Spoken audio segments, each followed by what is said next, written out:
اللہ نے دی ہے اللہ کا شکر ہے. ہم جتنا بھی شکر ادا کریں کم ہے کہ اللہ نے ہمیں مسلمان گھرانے میں پیدا کیا. یہ اس کا شکر ہے. اللہ نے ہمیں اچھائیوں کی طرف راغب کیا. ہم میں سے کوئی ہی بد نصیب ہوگا جس کو نماز نصیب نہیں ہے. ہم میں سے زیادہ لوگ ہوں گے جن کو 5 گانا نماز نصیب ہے, سجدوں کی توفیق نصیب ہے. اب جو کمیاں کوتاہیاں دیگر زندگی میں ہیں ان کو دور کریں, اپنے رزق کو پاک کریں, رزق 100% پاک کرنے کی کوشش کریں.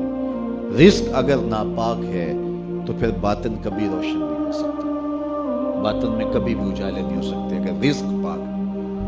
دعائیں قبول ہی نہیں ہو سکتی اگر رزق پاک ہے. رسول کریم صلی اللہ علیہ وآلہ وسلم نے ارشاد فرمایا, ایک شخص لمبا سفر کاٹ کے آتا ہے, کعبۃ اللہ کے سامنے کھڑا ہے اور یمد یدیہ, اور اپنے ہاتھ لمبے لمبے کر کے دعا مانگتا ہے اور کیا کہتا ہے, اے اللہ ومطعمہ حرام ومشربہ حرام وغذی بالحرام, اس کا کھانا حرام, اس کا پینا حرام, وملبسہ حرام, اس کا لباس حرام, اور اس کو غذا بھی حرام کی دی گئی. جو بدن پلا ہے وہ حرام کی غذاؤں سے پلا ہے. رسول کریم فرماتے ہیں بتاؤ اس کی دعا کیسے قبول؟ قبولیت کے لیے شرط ہے کہ رزق کی پاکیزگی کا خیال رکھیں.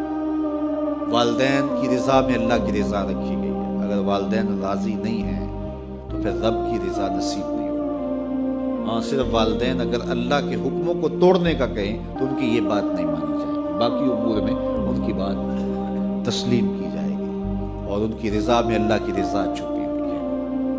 اپنی نظر کی حفاظت کریں.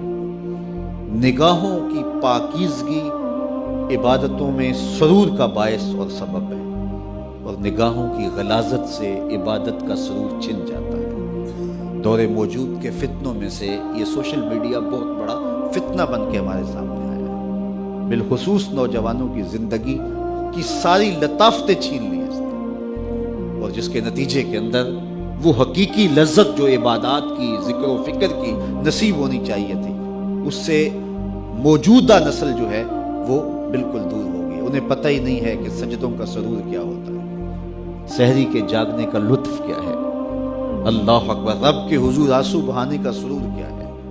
تو اپنی نظر کی پاکیزگی کا خیال اور لحاظ رکھیں. اس کا نتیجہ یقیناً عبادات کے اندر سرور کی صورت کے اندر برآمد ہوگا.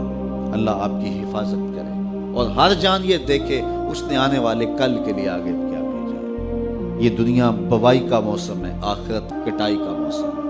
بوائی کے موسم میں جس نے تخم عمل ڈال لیے, کل کٹائی کے موسم میں کچھ کاٹ لے گا. اور جو کسان بوائی کے موسم میں مٹی سے مٹی نہیں ہوتا بلکہ کلف لگے لباس پہن کے گھومتا پھرتا ہے, نہ کبھی کھیتی میں گیا, نہ کبھی بیج ڈالا, نہ کبھی پانی دیا, نہ کبھی جڑی بوٹیاں تلف کی, تو کٹائی کے موسم میں وہ کچھ نہیں اٹھائے گا. یہ دنیا کھیل کود نہیں ہے. یہاں ہم کھیلنے کودنے کے لیے نہیں آئے ہیں, ہم یہاں کچھ کام کرنے کے لیے آئے ہیں. بہت تھوڑا وقت ہمیں ملا ہے.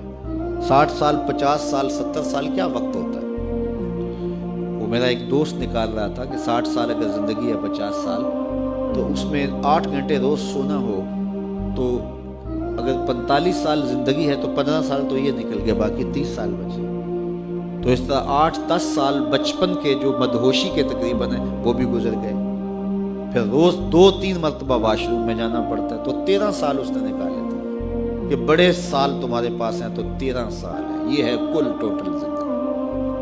اب اس زندگی کو کہاں لگاتے ہیں؟ اب اس زندگی کو کھا گیا سوشل میڈیا. یہ 13 سالہ جو زندگی بچی تھی, نمازوں کے اوقات بھی یہ کھا گیا, باقی اوقات بھی یہ کھا گیا. ہمارے پلے رہا کیا؟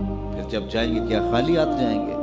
آئیے اپنی زندگی کو, بالخصوص جوانوں کو میں کہتا ہوں, بڑے قیمتی لمحے ہیں جوانی کے. بڑھاپے میں بھی سجدوں کی توفیق مل جائے تو بڑی بات ہے, لیکن جوانی میں جو سجدوں کا سرور ہے وہ بڑھاپے میں نہیں ہے. تہجد کا لطف بڑھاپے میں بھی بہت ہے, لیکن اگر جوانی میں سحری کے وقت اٹھ کے ایک جوان جب بستر کو چھوڑ کر کے مصلی بچھاتا ہے, عرش جھوم اٹھتا ہے. اللہ اکبر. آج ہر بندے کو شکایت ہے ہمارے گھر میں بھوت آ گیا, جادو آ گیا, ٹونا آ گیا, سایہ ہو گیا, بدروحیں آ گئیں, یہ ہو گیا, وہ ہو گیا. مجھے بتاؤ, جس گھر کی صبح کا آغاز ایسے